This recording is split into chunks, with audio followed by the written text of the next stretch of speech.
Oh, we're starting out with this.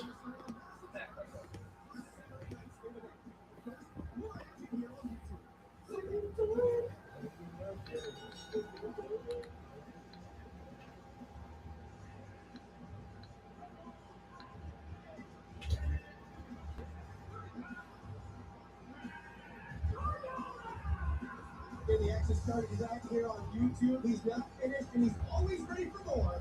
It's Matt Cardona right here. We welcome you in, Blake Allen, alongside the voice of NXT, Vic Joseph, gearing up for a huge weekend at MSG. So yes, Saturday night's main event is going to be a huge Saturday. Okay, so they don't have the It's the biggest party in the summer. And then you blink again, it's NXT Heatwave at the end of August in Texas. What a time it is. And guess what? WWE. Another thing we just got to know. Yeah, isn't it Worlds Collide, September 26th in Chicago, which just so happens to be in the same city as All Out on the same day. At the same time. Absolute chaos. Wait. Oh, we got the dance move. That's cool.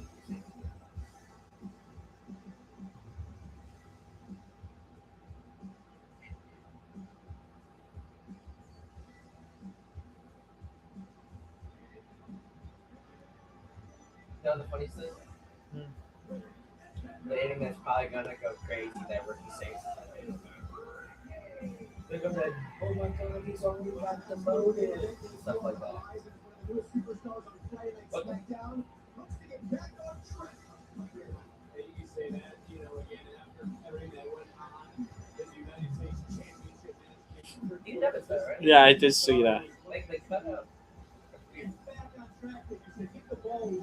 Please work this time. Yeah. He's in there with someone who has held the tag team title, someone who's held the United States Championship, someone who's held the Intercontinental Championship, a man, and Matt Cardona, who is one championship away. All right. Well, they fixed it. Yeah. Like, Even Ricky said, even Ricky was like, what the hell, bro?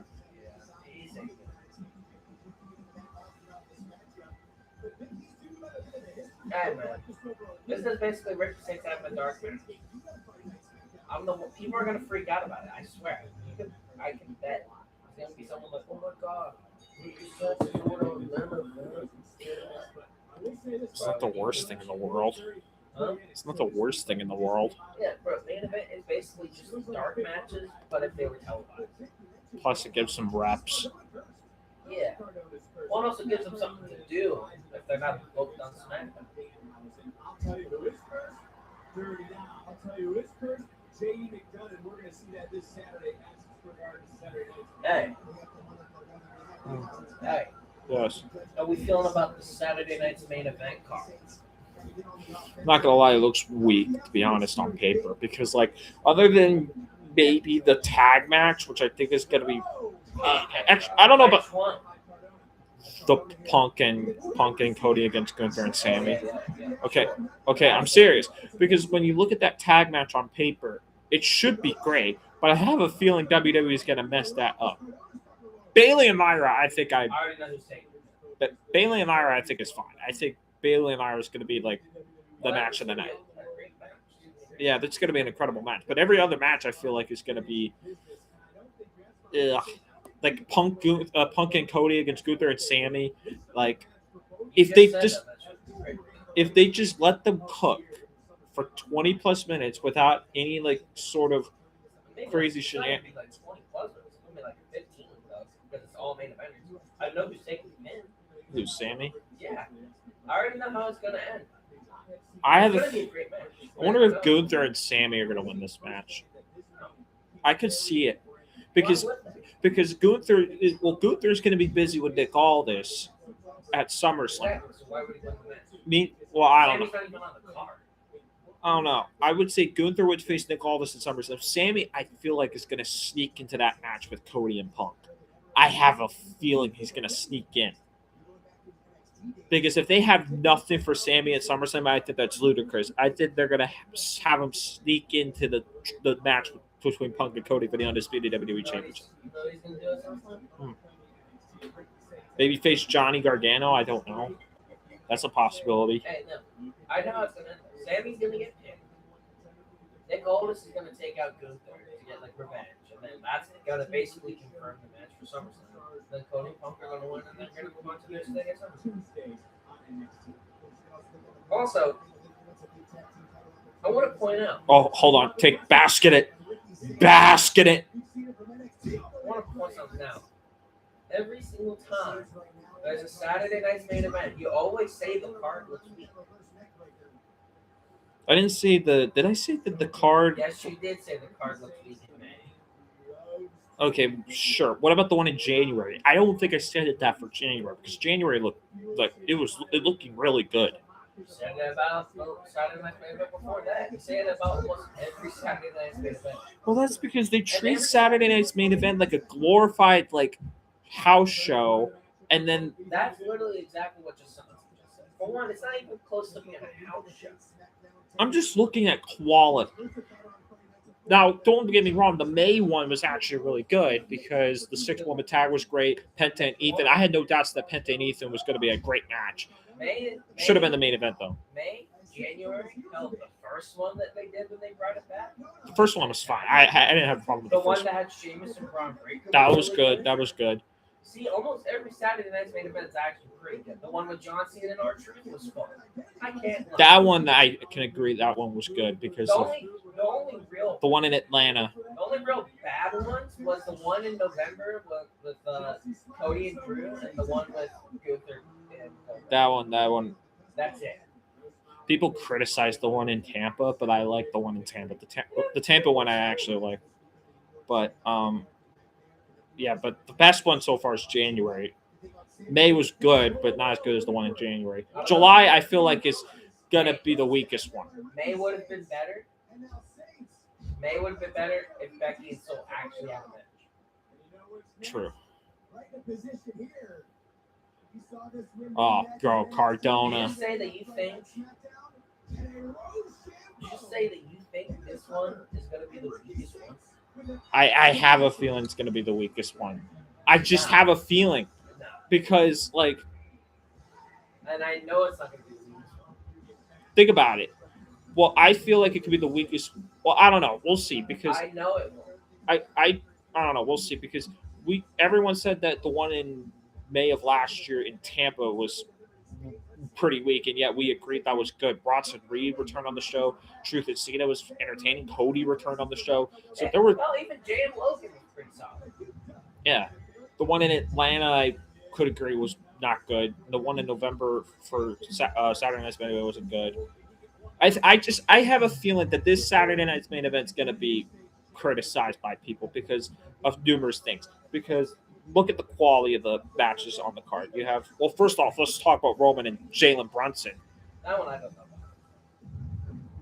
I have a very interesting take on this. According to Santi thinks that there could be an angle where Seth takes out Jalen. Jalen gets involved in the Roman-Seth match at SummerSlam, which if that happens, I'm going to freaking flip out, which That's not gonna happen. I hope that doesn't happen. I know it won't be the weakest SummerSlam. Or Saturday Night SummerSlam. I know. They won't let it be what it is. It's in Madison Square Garden. They're Yeah, not going to okay. allow it to be the weakest one.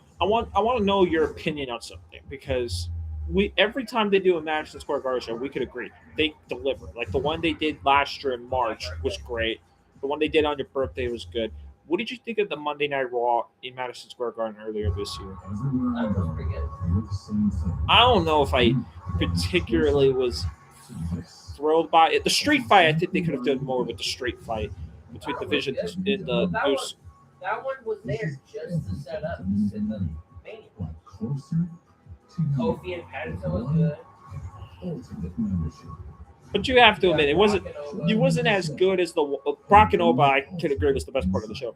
But you got to agree that that one earlier this year was probably it wasn't terrible. It's not the weakest Madison Square Garden show. No, it's not the weakest Madison Square Garden show I've ever seen. I'm seeing it's like the weakest one in the last year because it's not as good as the one in last March, but when that had the steel cage between That's Punk in and the last year. Yeah, I know, and it wasn't as good as the one in November on your birthday because that was fantastic. So Here's my thing though. I know this Madison Square Garden show will be bad. Because if you actually look at the matches aren't bad.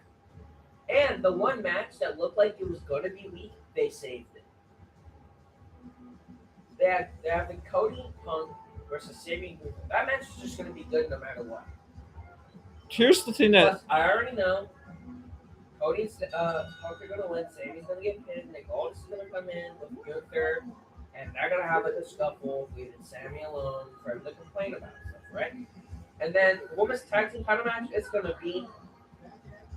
here's And the then the Bailey and Lyra, that's also going to be a really good match. And then the one match that looked really weak, Danhausen and Jamie McDonough, they saved it by making it no DQ. hold on. I'm not done talking. They saved it. If it was just Danhausen and Jamie McDonough, and that's it, and then just the women's tag title match, but it would have been like, okay. But let's be honest, that no DQ match is going to be fun. Oh yeah, but I'm just saying. I just need to look at the track record when it comes to people. When it comes to Saturday Night's main event, it's hit and miss. I have a feeling this is going to get criticized for numerous reasons. Let's start with the Danhausen JD McDonough match for no disqualification.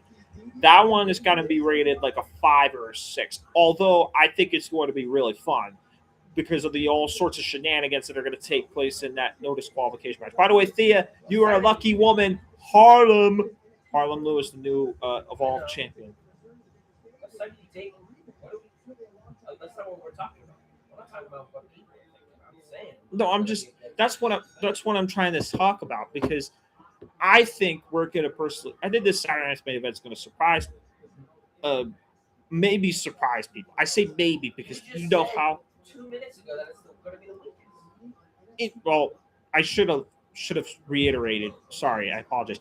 It might be the weakest to many people because of how it's being set up. I think it could be fun. I don't think it might be fun. I think the only match I don't really care for is the tag match, Gunther and Sami against Punk and Cody, because I feel like it's like just like okay, it's gonna be a good match. It's gonna push the narratives.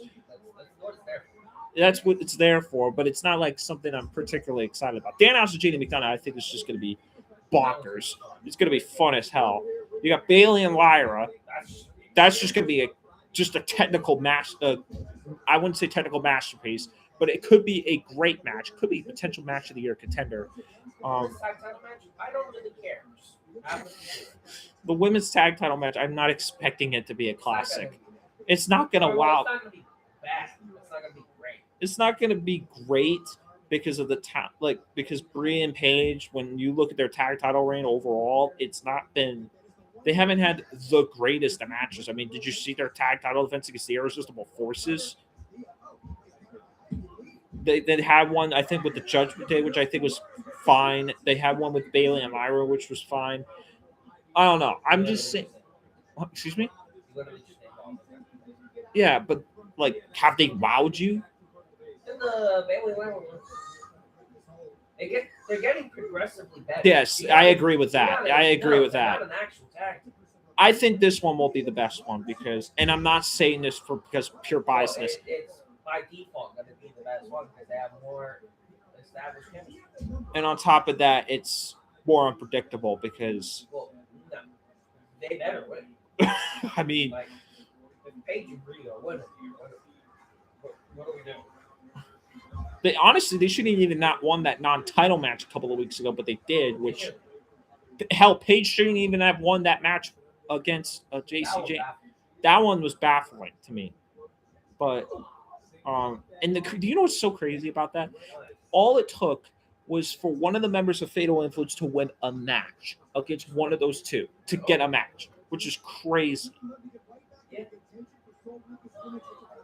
I don't know. I would say that if they don't put the titles on Fatal Influence, I have no idea. You want the title. We got it. I have no idea what the hell they're going to do. Plus, on top of that, it's 10. Also, another thing I want to point out. Everybody's been calling for Rhea Ripley to relinquish her WWE Women's Championship. Oh, yeah. Do you agree with that sentiment? Do you agree? By now, yeah. I don't know.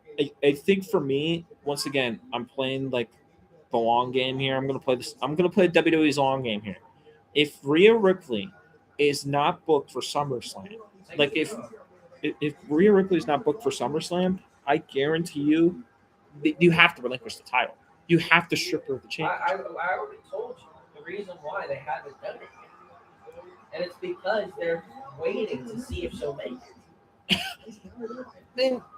I They understand. just said the reason she's in like a limbo state. Her injury's in a weird spot to where they don't know if she'll be back before SummerSlam or after. So they're trying to ride on the 1% chance that she's actually going to be there for SummerSlam. I bet you if she's not cleared the week of SummerSlam, they're either going to have her. That's what I was thinking. The SmackDown before SummerSlam or the SmackDown after. That's what I was thinking. That was what I was thinking. I was thinking. Never mind. That's what I was thinking. I was thinking that they would wait until the week of SummerSlam to see if she's cleared. If she's not, you strip her of the championship. If she is, then you have her face off against whoever the hell she faces off against. That's everything I just said. Yes. But they have to decide on that either next Friday night on SmackDown or this Friday. Yeah, that was crazy. Did they have Thea actually beat Ivy here? Oh my God! I mean, I want Thea to win this match. Anyways.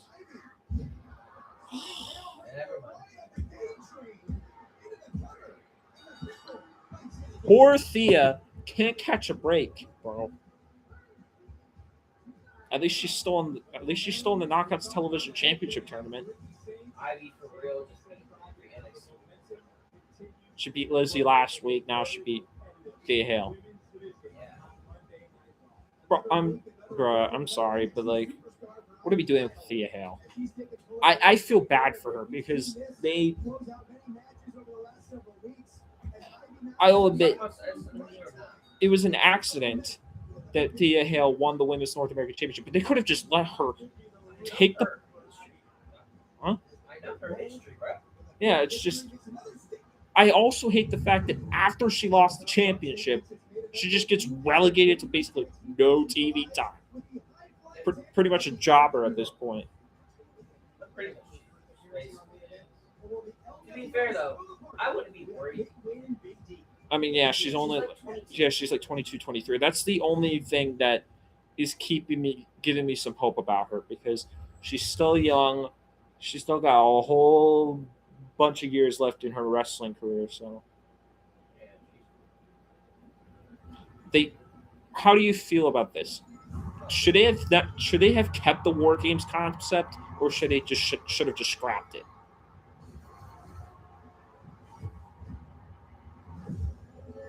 I'm okay with it this year.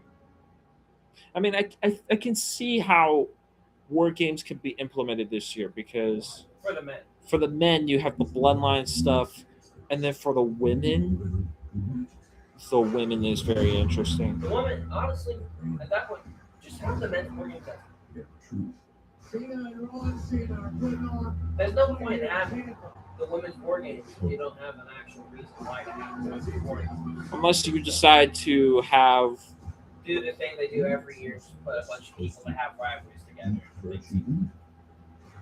Or, I mean, you do have like a bunch of women's trios in the Raw and SmackDown ecosystem, like Jade's group, the Judgment Day, Fatal Influence. Like, it's not going to be a 6v6. It's possible. Or they can have like a huge, whatever female faction they decide, have like a huge team, and then they get like an army of baby faces trying to take them out, 5v5 style. So what they do for everyone. Pretty much. It's pretty much going to be like that. But the question is who, though? Is it going to be Jade's baddies? Is it going to be the Judgment Day, or is it going to be Fatal Influence?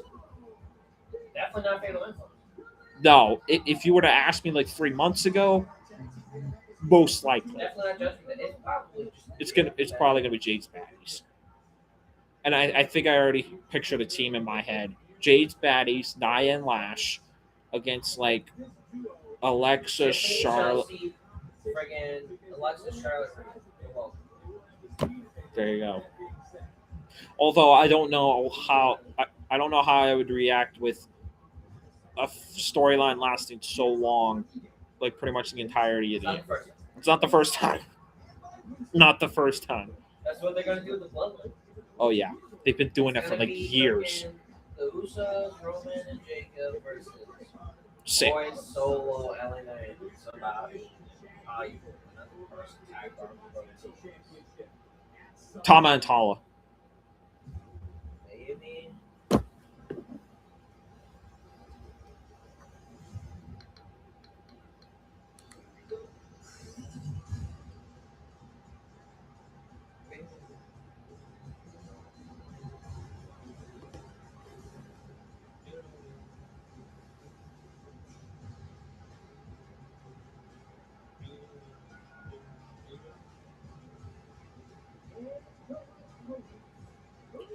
My man Cutler. Can we talk about that for a second? Cutler James just looks so out of it. He looks so bored.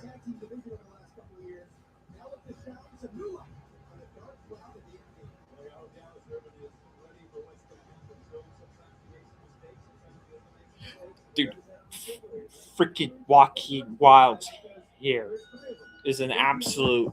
I don't know if I'm supposed to look at it as an. That's where all the hairspray goes.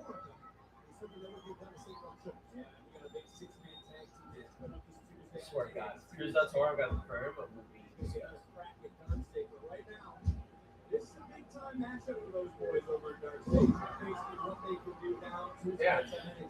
I'm not gonna lie, DarkState would probably be a jobber faction going on to the main roster. Would you agree? Or at least Osiris and Color. Osiris and Color, yeah.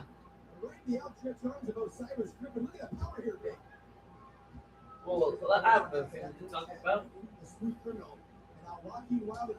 Enzo and Cass.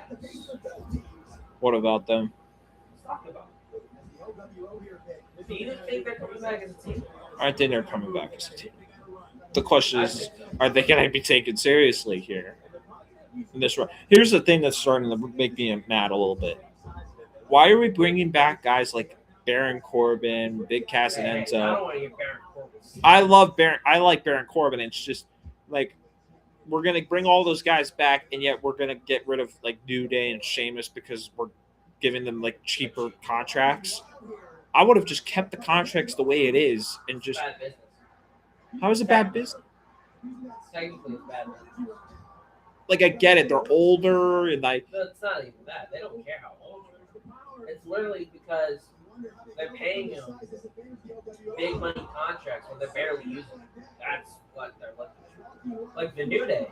Name one notable thing the New Day has done for an entire year. Recently. I mean, I see your point of view. It's just. So that's probably what they're thinking. Yeah, but I think the if you're gonna give them a pay cut, don't give them like a steep pay cut that like downgrades like their. I mean, you kind of have to, I guess. Yeah, but Depends on how much you're paying them because they never said how much they were paying them. oh no, I was just if you're gonna give them like a cheaper contract, then like I don't know. It's just Yeah, it's real stupid on how all that's shaken out. To be honest with you, to be fair though, I feel like after WrestleMania last year, they could have released New Day. I can't lie. they could have. They literally named I watched- one notable thing they did. I watched a WrestleMania video of all the names that are being sprinkled in as who could take pay cuts. I didn't know. I would not be surprised if any of those names could take pay cuts, except for Drew McIntyre. I don't even know if it was like Drew McIntyre. It was McIntyre, Priest, Tamina, Natty, Okay. Bailey. Hold on. No. Tamina should not. Yeah, we got Priest, McIntyre, Natty, Tamina. Who else is in there? Bailey's in there. Miz. Miz is in there as well. Who else is in there too? R-Truth. They put R-Truth. R-Truth.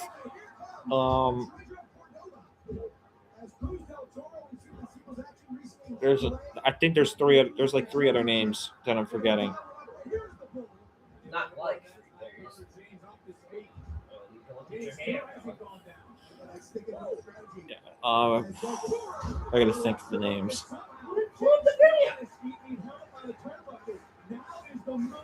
But when they look at all those 7 names, they're not gonna lowball McIntyre and Priest. For one, McIntyre's a main eventer that they use normally. Yeah, and one reason why he's not on TV is because that brother's filming movies. And you can't lowball Priest to Truth. You've already lowballed Truth already. Well, they never lowballed him. They just were trying to re-sign him. Yeah. And plus, they're not going to do that to Truth. I highly doubt they're paying Truth like $1 billion, $1 billion. Damian Priest, he's fine. Yeah. He's fine. Bailey is honestly probably fine too. She's still probably going to leave though because she just hasn't been used that much. Natty, she'll be fine. I highly doubt they're paying Natalia $40 billion. Yeah, but the fact that New Day's already left, Sheamus has already left. I'm now worried that guys like Miz and Daddy they can all. We said that about Sheamus, and then Sheamus ended up leaving. Sheamus left only because he's been mad for like a year. Or actually, I want to point this out. I want to say something real quick, and this is a hot take. All right, Sheamus is petty, bro.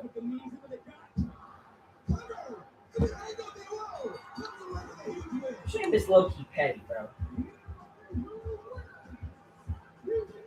You saw the Chris Van Vliet interview, right? From like a couple months ago or something like that, or a year ago. What about him trying to get his theme song back? No.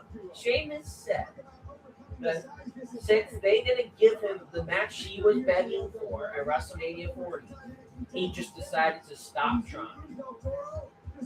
Well, so come on, you have to admit, he wanted Gunther for the Intercontinental Championship at WrestleMania, and then he didn't get it, and obviously, and on top of it, he didn't even get on the WrestleMania card, which is even crazier. So that I don't exactly. I'll come to his defense in some shape or form, but I do agree with you for the most part in the fact that that's a little bit petty, to be honest with you. But also, not only is that petty,